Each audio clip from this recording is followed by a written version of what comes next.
Ek hoor baie keer mense se stories van hulle lewe.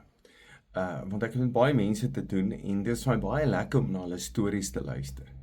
Dan kry jy stories wat baie moeilik is. Dan dink ek, hierdie ouens het so verkeerde besluite in hulle lewe gemaak en hulle herken dit. En dan is daar ander mense wat vertel van hoe hulle siek geword het, kanker of 'n ding gekry het. Dis nie hulle keuse nie en hoe hulle daardeur is en hoe hulle dankbaar is in hulle lewe en hoe goed met hulle gebeur het wat eintlik nie hulle skuld is nie. Nie hulle besluite nie. Ek weet nie, ek ken nie hoe hulle verhouding met die Here nie. Ek weet nie wat die Here met hulle gepraat het nie, maar goed met hulle gebeur het. Nou ek dink elkeen van ons kan goeie goed vertel en ons kan bad goed vertel. Ons kan goed vertel waar jy net jou kop skud en sê, ek kan nie glo wat jy my vertel nie. Jy kan nie dink dat so iets met 'n mens kan gebeur nie. My punt wat ek wil maak is, ons almal ken hierdie gebroke lewe. Die lewe is nie altyd maklik nie, die lewe is nie altyd soos wat jy hom wil hê nie. En dan het ons baie keer vra, maar Here, hoekom is dit so? Here, hoekom sukkel ons? En ek dink die grootste fout wat jy kan maak is, dis die Here wat dit doen. Dis die Here wat dit nie aan jou gedoen het.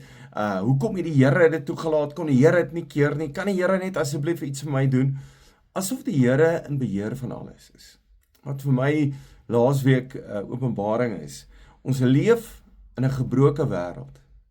In hierdie gebroke wêreld lyk dit vir my dat God nie sê het nie. Hy het nie sê oor alles nie. Inteendeel, hy het sê wanneer hy deur ons werk en ons ja sê. As God wil in ons werk, met ons werk, deur ons werk, ons is medewerkers met die Here. Maar eers wanneer ek vir die Here luister, dan begin God se gesag in my lewe werk. En eintlik verwag ons God moet iets doen en ons doen niks nie. Dis die ene kant. Ek dink die ander kant is moet ons verstaan, ons leef in 'n gebroke wêreld met 'n duiwel, 'n boosheid, met bose mense. So goed gebeur met ons wat nie die Here se skuld is nie, wat boosheid is. En hoor hoe bid Paulus in 2 Tessalonisense 3. Hy eindig sy brief, dan sê hy ten slotte broers en susters, bid vir ons sodat die woord van die Here vinnig mag versprei en net soos by julle met eerbied ontvang word.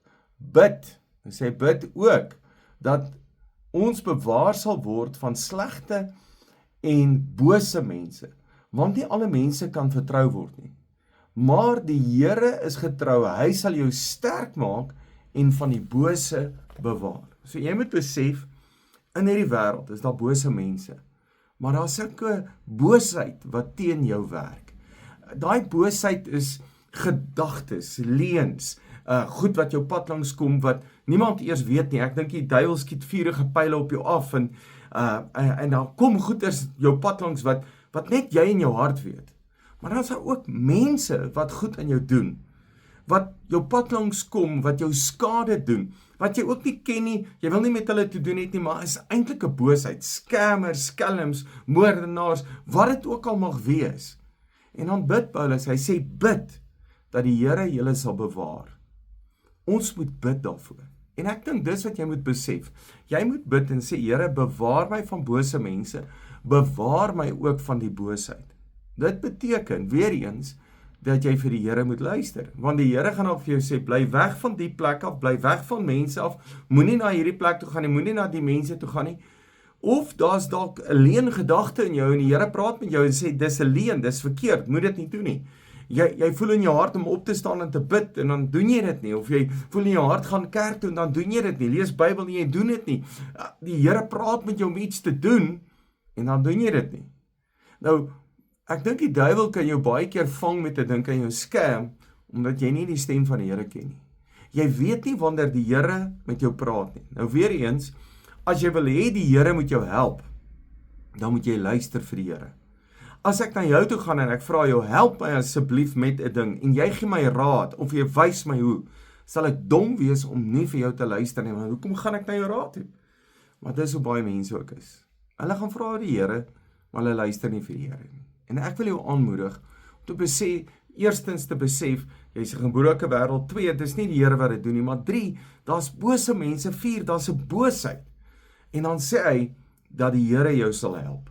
Nou ek gaan oor volgende oggend met jou praat oor hierdie skrif, dat die Here maak jou sterk.